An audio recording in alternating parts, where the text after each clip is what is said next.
G20 की बैठक श्रीनगर में चल रही है और खलबली मची हुई है इस्लामाबाद से लेकर बीजिंग तक।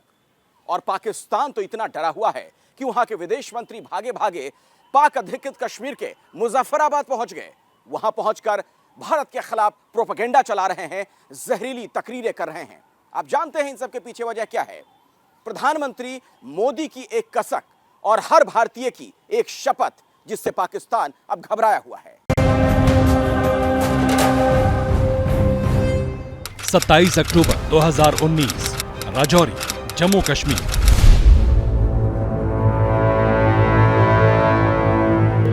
पीएम मोदी का दूसरा कार्यकाल शुरू हुए चंद महीने गुजरे थे।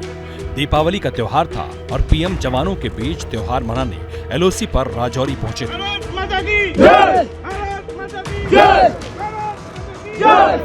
यहाँ जवानों से बातचीत में पीएम ने अपने दिल की एक कसक का जिक्र किया था। उनके हाथ चला गया, गैर कानूनी तरीके से कब्जा करके रखा हुआ, और वो कसक अभी भी हमारे दिलों में है। क्या प्रधानमंत्री मोदी के दिल की यही कसक पाकिस्तान को डराती है?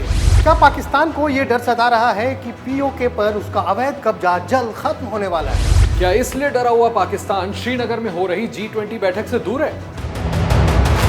ये पीओके है, यानी जम्मू कश्मीर का वो हिस्सा जिसे पाकिस्तान ने साजिश कर, छल से, षड्यंत्र से 1948 में कब्जा लिया। आज उसी कश्मीर पर अपने अवैध कब्जे को कायम रखने के लिए पाकिस्तान के विदेश मंत्री बिलावल भुट्टो जरदारी मुजफ्फराबाद पहुंचे हैं। जिस वक्त श्रीनगर में 25 देशों के डेलीगेट्स तरक्की की तस्वीर देख रहे हैं, ठीक उसी वक्त पाकिस्तान के विदेश मंत्री पीओके में जहालत और बदहाली का जायजा ले रहे हैं। श्रीनगर में G20 की बैठक 24 मई तक चलने वाली है। बिलावल 23 मई तक पीओके के अलग अलग इलाकों का दौरा करेंगे। बिलावल उस वक्त पीओके में मौजूद हैं जिस वक्त श्रीनगर में 25 देशों के प्रतिनिधि मौजूद हैं। ऐसे वक्त में पीओके में बिलावल की मौजूदगी यूं ही नहीं है, जब लाहौर से इस्लामाबाद तक पाकिस्तान जल रहा है।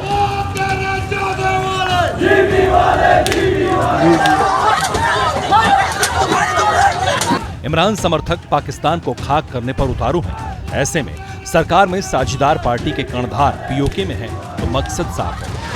डरे हुए पाकिस्तान ने श्रीनगर में G20 की बैठक के खिलाफ पीओके से प्रोपेगेंडा फैलाने की साजिश रची है। पाकिस्तान दुनिया को दिखाना चाहता है कि कश्मीर अभी भी एक बड़ा मुद्दा है। बिलावल के दौरे के जरिए पाकिस्तान जताना चाहता है कि पीओके पर उसका कब्जा जायज है। हम इस चीज को मज़ाहमत करते हैं और वक्त पे एक ऐसा जवाब देंगे कि हमको याद रहेगा, मगर इसका ये करना ही इनका पैचीनेस को दिखाता है। It is a show of their arrogance to the world कि to hell with international law, to hell with United Nations Security Council resolutions, to hell with any bilateral agreement. India will hold their events in Kashmir.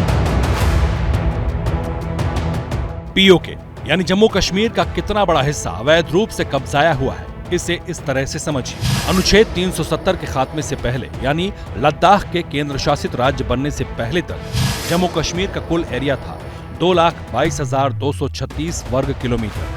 इसमें से पाकिस्तान ने जम्मू कश्मीर का 78,114 वर्ग kilometre area कब्जाया हुआ है, यानी जम्मू कश्मीर का लगभग 1/3 हिस्सा पाकिस्तान के कब्जे में है। इसमें अकेले 73,000 वर्ग किलोमीटर एरिया तो गिलगित बाल्टिस्तान का ही है। इस इलाके के संसाधनों को पाकिस्तान की फौज लूट रही है। इस लूट के कारण पीओके के स्थानीय लोग नाराज हैं और पाकिस्तान को डर है कि कहीं लोगों की नाराजगी और भारत के संकल्प के आगे पीओके उसके हाथ से न निकल जाए। ये हम गरीबों लोगों को मरवा रहे हैं। आप इतनी महंगाई, अगर खुदा न ख्वास्ता कुछ और हालात बिगड़ते हैं, हम तो मार गए। हम तो खुदा की कसम इस हालात में पहुंच के हम मोदी का नारा लगाएंगे। हम इस हालात में पहुंच गए हैं। ये हुकूमत है। पीओके को लूटने में अकेले पाकिस्तान शामिल नहीं है। पीओके की लूट में पाकिस्तान का बिग ब्रदर यानी चीन भी शामिल है। दरअसल 2 मार्च 1963 को पाकिस्तान और चीन के बीच एक समझौता हुआ। उस समझौते के तहत पाकिस्तान ने चीन को पीओके की 5,180 वर्ग किलोमीटर जमीन दे दी। चीन ने पहले ही जम्मू कश्मीर की 37,555 वर्ग किलोमीटर जमीन अवैध तरीके से कब्जा ली थी। यानी चीन ने जम्मू कश्मीर की 42,735 वर्ग किलोमीटर जमीन अवैध तरीके से कब्जा कर रखी है। देश की संसद का संकल्प है कि चीन और पाकिस्तान ने जो जमीन कब्जाई है उसका एक एक इंच वापस लिया जाएगा, चाहे वो चीन के कब्जे वाली जमीन हो या फिर पीओके हो।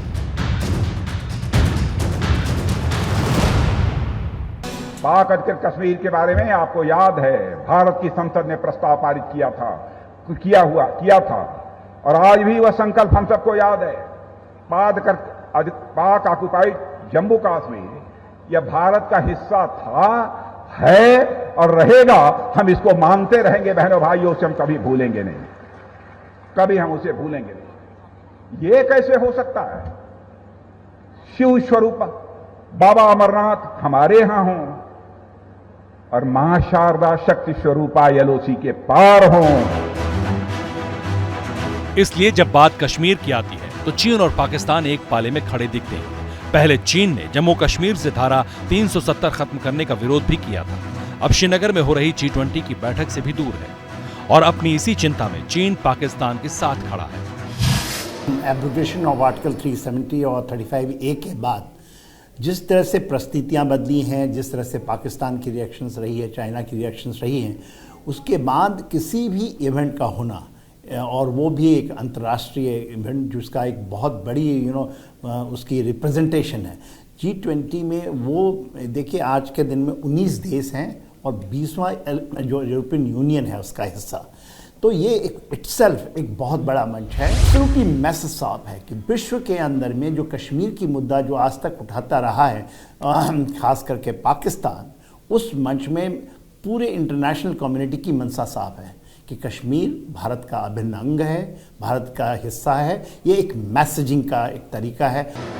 पाकिस्तान और चीन के साथ ही तुर्की भी G20 की बैठक से दूर है और इसकी वजह भी तुर्की की अपनी राजनीति है। तुर्की में फिलहाल राष्ट्रपति चुनाव चल रहे हैं और राष्ट्रपति एर्दोआन चुनाव जीतने के लिए कट्टर मुस्लिम नेता वाली छवि दिखाने की कोशिश कर रहे हैं, इसलिए तुर्की इस बैठक से दूर है। वैसे 24 सितंबर 2019 को एर्दोआन ने संयुक्त राष्ट्र आम सभा की बैठक में कश्मीर का मुद्दा उठाया था। एर्दोआन जब फरवरी 2020 में पाकिस्तान गए थे तब भी उन्होंने कश्मीर का जिक्र किया था। लेकिन फरवरी में तुर्की में आए भूकंप में जिस तरह भारत ने आगे बढ़कर मदद की, ऑपरेशन दोस्त के जरिए तुर्की को राहत सामग्री, मोबाइल अस्पताल और मेडिकल सामग्री भेजी, उससे भारत और तुर्की के रिश्ते सुधरे। लेकिन चुनावी मौसम में जीत के लिए एर्दोआन फिलहाल G20 से दूर है। ये जब से टर्की बना है तो वो हरदम उसका एक जो घरेलू है या एक उसका बोलिए अपने देश का एक नीति रहा है कि वो कश्मीर के ऊपर में, खास करके मुस्लिम वर्ल्ड के अंदर में, जो एर्दोगान साहब हैं, ये इनका एक बहुत बड़ा एम्बिशन है और इसलिए वो इस चीज़ पे ज़्यादा देखिए, वो एम्बिशंस इतना था कि वो जो मुस्लिम वर्ल्ड है जितने उनके उसका लीडरशिप लेना चाहते हैं, क्योंकि एर्दोगान को सबसे ज़्यादा फ़ायदा जो हुआ है वो जितनी ज़्यादा इंटरनेशनली देखिए कोई भी हो, चाहे वो जब नाटो के साथ होता है तो उसके अगेंस्ट खड़े दिखाई देते हैं, उससे वो अपने कद को बढ़ाते हैं और फिर देखिएगा वो मान जाते हैं तो, और फिर वो मध्यस्थता करना चाहते हैं। पाकिस्तान के प्रोपेगेंडा और चीन की चालाकी के बीच श्रीनगर में G20 की बैठक शुरू हो चुकी है। 25 देशों से आए डेलीगेट्स अपनी आंखों से जम्मू कश्मीर का सच देख रहे हैं। इस सच के सामने पाकिस्तान और चीन की हर चाल फेल हो गई है और पाकिस्तान के प्रोपेगेंडा की पोल खुल रही है।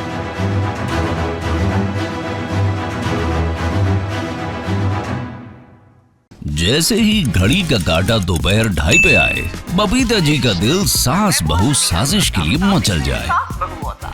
और ये है इनकी बहू, पूरे दिन ऑफिस की टेंशन हो जाए गॉन जब ये करें अपना फेवरेट शो फ्री टाइम पे ऑन। इनकी तरह आप भी देखें अपना फेवरेट शो अपने टाइम पर और डाउनलोड कीजिए ABP लाइव ऐप अपने स्मार्ट टीवी पर।